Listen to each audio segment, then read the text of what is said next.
राधे राधे, जय श्री कृष्णा। मेरी वीडियो में आपका स्वागत है। आप सभी लोगों को हरियाली तीज की बहुत बहुत शुभकामनाएं। और आज मैं हरियाली तीज की सेवा पूजन करने जा रही हूँ। तो मैंने बिछाया पीला कपड़ा, और चूँकि मेरे पास हरा कपड़ा नहीं था तो मैंने पीला कपड़ा बिछाया और मैंने आसन दे दिया है और भगवान को विराजमान कर दिया है। तो मेरे पास ये तस्वीर है और शिव पार्वती की, तो मैं इसी को विराजमान कर रही हूँ।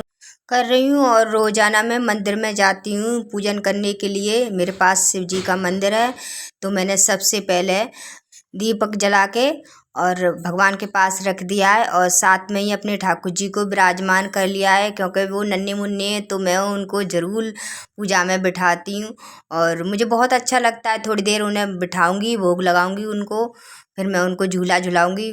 और मैं फूलों को अर्पण कर रही हूँ भगवान को। सबसे पहले फूलों को अर्पण करूँगी। जो भी मुझ पे मेरे पास जो फूल हैं, मेरे पास यही 2-4 फूल हैं, तो मतलब मैं उन्हीं को अर्पण कर दूँगी। क्योंकि मैंने शाम को मंगाए थे फूल, तो मेरा बेटा फूल नहीं लेके आया, और शाम को लेट आता है तो वो ला नहीं पाता है फूल। कहता है मम्मी दुकान वगैरह बंद हो गई तो नहीं ला पाई।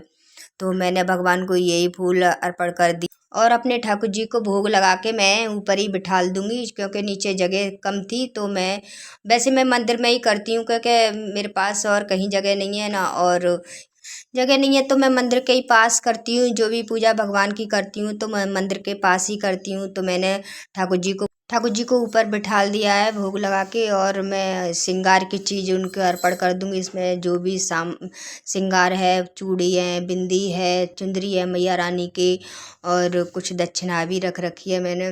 तो मैं ज़्यादा कुछ नहीं है, जो मेन श्रृंगार है वो मैंने माँ रानी के लिए ले आई हूँ। क्योंकि अभी थोड़ी सी फिर मैं उनका हल्दी रोली से तिलक कर दूंगी, और भगवान शिव को मैं चंदन से तिलक कर दूंगी।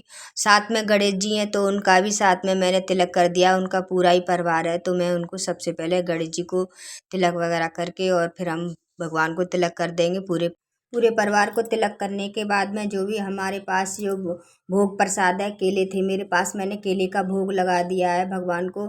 और केले का भोग लगाकर सभी देवी देवता जो मेरे ऊपर बैठे हुए हैं उनके भी पूजन मैं कर दूंगी। और मैं इसी तरीके से सेवा पूजन करती हूँ। क्योंकि मेरे पास टाइम बहुत कम होता है, घर पे भी काम होता है, जैसे हमारे पास काम धंधा है वैसे ही हम हिसाब से हम भगवान की पूजन करना चाहिए, और भाव का ही पूजन किया जाता है। तो मैं सभी देवी देवताओं को पूजन कर दूंगी, और जो चावल रखिए चावल चढ़ा दूंगी। चावल चढ़ाने के बाद में मैं आरती कर लूँगी भगवान की। तो पहले मैं शिव जी की आरती करूँगी। शिव जी की आरती करने के बाद में मैं अपने ठाकुर जी की भी आरती करती हूँ साथ में। उनकी आरती मैं रोज़ाना करती हूँ ठाकुर जी की, तो मैं दोनों आरती कर लूँगी। आरती करने के बाद में मैं आरती दे दूँगी भगवान को। आरती देने के बाद फिर मैं अपने ठाकुर जी को झूले पे झुलाऊँगी, उन्हें बिठाऊँगी। तो मैंने सभी को आरती दे दी है और हाथ जोड़ लिए प्रार्थना की है। जो भी मुझसे आपकी सेवा पूजन में भूल चूक हुए भगवान क्षमा कर देना। और मैं अपने ठाकुर जी को अब झूले पे झुलाऊँगी, और मैंने झूले पे बिठा लिया उनको। ये मैंने झूला बनाया था अपने हाथों से, और मंदिर के पास ही मैंने झूला लगा लिया है उनके लिए। तो देखो कितनी अच्छी तरह से मेरे ठाकुर जी झूला झूल रहे हैं, और मैंने उनको झूला झुला रही हूँ अच्छी तरह से। आज सारे दिन हमें तीज के दिन अपने ठाकुर जी को झूला झुलाना है, और ज़रूर झुलाना है। क्योंकि वो तीज के दिन बहुत अच्छी तरह से राधा रानी के साथ बैठ के झूला झूलते हैं। और मेरे पास तो ठाकुर जी हैं लड्डू गोपाली, तो मैं इन्हीं को झूला झुला रही हूँ। और रात को ही मैंने इनका झूला यहाँ पर सेट कर दिया था कि मैंने तीज के दिन मेरे ठाकुर जी ज़रूर झूला झूलेंगे। क्योंकि उस दिन से मैं मेरे हस्बैंड की लग गई थी ना, तो मैंने उनके लिए झूला नहीं लगा पाया। तो कल रात से ही मैंने उनका झूला सेट किया। मैंने कि मेरे ठाकुर जी झूला झूलेंगे, और झूला झूलने के बाद मैंने उन्हें बिठाल दिया है झूले पे। तो मैंने मंदिर जाने की तैयारी कर ली है। लोटे में भर लिया है जल, जल में दूध ही डाल लिया है। दूध, कच्चा दूध डालना चाहिए, कच्चा दूध डाल लिया है मैंने। और जो भी मैंने श्रृंगार था चढ़ाया था वो मैं मंदिर में दे आऊँगी। इसमें थोड़े से हल्के चावल और मैं जल ही में डाल लेती हूँ, और कभी कभी भी ले जाती हूँ अलग से, थोड़ी सी मिश्री डाल दिए मीठा। और जो भोग प्रसाद मैंने चढ़ाया था वो लेके सारा मंदिर जा रही हूँ। पास में मंदिर है, और मंदिर हमारा लेट खुलता है, इस वजह से हम जल्दी से आ नहीं पाते। तो मैं पूजा करके भगवान की घर पे ही जब मैं आती हूँ मंदिर पे, तो मंदिर में वैसे भीड़ थी हल्की फुल्की, अभी सफाई हो रही है। तो मैंने ऐसे ही जल चढ़ा दिया है शिव जी पे। और जल चढ़ाने के बाद में जो मैं अर्पण कर दूँगी भगवान को, दीप धूप दिखा के और टीका वगैरह लगा दूँगी उनके। मंदिर में हमें ज़रूर जाना चाहिए, क्योंकि उनकी प्राण प्रतिष्ठा हुई होती है तो वो बहुत शुभदायक होते हैं। हम तो जैसे घर में करते हैं, हमारा भाव होता है वो हम घर में जो करते हैं वो अच्छा ही है, लेकिन मंदिर में भी ज़रूर जाना चाहिए। वहाँ पे हमें बहुत शांति मिलती है, बहुत अच्छा लगता है। तो मैं ये त्रिकोण करती हूँ, तो त्रिकोण करना ज़रूरी, मैं तो त्रिकोण ही ज़रूर करती हूँ, मुझे बहुत अच्छा लगता है और मैं त्रिकोण करती हूँ। भगवान के टीका कर दूँगी और इसी तरीके से चौके लाल चंदन से और सफ़ेद चंदन भी आता है तो उससे मैं लेके जाती हूँ और टीका कर दूँगी। टीका करने के बाद में हम शिव परिवार के भी तिलक कर देंगे। और यहाँ पे बहुत भीड़ होती है, वैसे देखो रोज़ चढ़ाने वाले हमेशा आते ही रहते हैं। और जैसे सावन का महीना चल रहा है तो और ज़्यादा भीड़ होती है, सुबह सुबह तो बहुत भीड़ होती है, बहुत ज़्यादा। लेकिन अभी थोड़ी सी सफाई चल रही है, लेट ही सफाई करते हैं ये लोग और पूजा तो करते ही रहते हैं। थोड़े पंडित जी थोड़े ऐसे ही हैं ना, तो बच्चे बच्चे वाले हैं ना, तो वो जल्दी से नहीं कर पाते। तो मैं शिव परिवार के सभी के तिलक कर दूँगी। तिलक करने के बाद में फिर मैं जो हम फल लाए हैं तो फल चढ़ा देंगे और बेलपत्र के पत्र लाई हूँ तो वो भी मैं चढ़ा दूँगी भगवान को।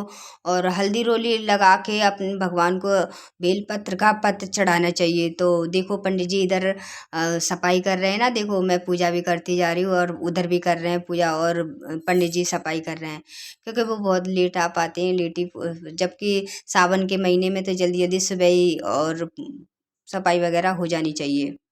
तो वो घर गृहस्थी वाले हैं तो जल्दी से जैसे ड्यूटी जाते हैं तो जल्दी से लेट नहीं उठ पाते, लेट आते हैं तो नहीं उठ पाते, तो वो क्या कहते हैं लेट ही और सफाई करते हैं। तो मैंने सब चढ़ा दिया है भगवान को। और पत्र हमें ज़रूर चढ़ाना चाहिए भगवान शिव पर। और सावन के महीने में तो बहुत ही ज़्यादा, तो मेरे घर के सामने बेलपत्र का पेड़ था तो वो कोई ना कोई काट ही देता है उसे, भरने नहीं देता उसे। तो मैं उसी पे से, और बहुत जंगल है वहाँ पे, कीड़े वीड़े का तो डर लगता है क्योंकि अंदर घुसना, मैं शाम को गई कल जल्दी जल्दी और लेके आई, और क्योंकि उसमें घुसना बहुत डर लग रहा था। तो जब भी मैं 4-5 मिल पाए मेरे को, छोटा ही सा, तो मैं 4-5 तोड़ लाई और मैंने भगवान को चढ़ा दिए मैंने। और फूल तो नहीं ला पाई, तो मेरे सामने ही है ना, तो मैंने भगवान की पूजा की। और पूजा करने के बाद में फिर मैं परिक्रमा करूँगी। परिक्रमा हमें ज़रूर करनी चाहिए, भगवान की वक्त मिलता है, वैसे जगह रहती है तो ज़रूर करती हूँ मैं भगवान की परिक्रमा। करी एक एक ही कर पाती हूँ मैं, एक करने के बाद में फिर मैं भगवान प्रार्थना करूँगी और जो भी मुझसे आपकी सेवा पूजन में भूल चुके हो क्षमा कर देना। फिर मैं आ गई, माता रानी है, ये मेरी माता रानी है। तो इनको जो भी मैंने श्रृंगार लाई थी मैं इनको चढ़ा दूँगी। और चुंदरी थी उन पे वैसे ओढ़े हुई थी लाल वाली चुंदरी, तो मैं अपनी लाई में मैंने कि खुद को उड़ा के जाऊँगी, तो मैं अपनी चुंदरी उनको उड़ा दूँगी। उड़ाने के बाद मैं उनका भी रोली से हल्दी से और तिलक कर दूँगी। मैंने इस तरीके से उन्हें उड़ा दिया है, बहुत प्यारी लग रही हैं। और जो भी श्रृंगार है उन्हें अर्पण कर दूँगी, जो भी उनके दिया था मैंने उनको अर्पण कर दूँगी। और आज के दिन हमें श्रृंगार ज़रूर माता रानी को चढ़ाना चाहिए, जो जो भी हम तक बन जाए वो माता रानी को चढ़ाना चाहिए। और तो मैं सिंदूर रखती हूँ, उनकी सिंदूर से मांग भर दूँगी मैया रानी के, और रोली से तिलक कर दूँगी और उनके चरणों को छू लूँगी। चरणों के छूने के बाद में मैं उनको, जो मेरे पास अक्षते जो चावल, मैं उनके चावल भी लगा दूँगी। चावल लगाने के बाद में फिर मैं उनके जैसे पल्लू होता है तो पल्लू से पाँव छूँगी, पाँव छूना चाहिए और माता रानी से प्रार्थना करनी चाहिए। थोड़ी सी उनसे अपने लिए भी सिंदूर लगा लेंगे, जो कि हमें सुहागन का आशीर्वाद दे मैया रानी। फिर मैं वहाँ से मंदिर से वापस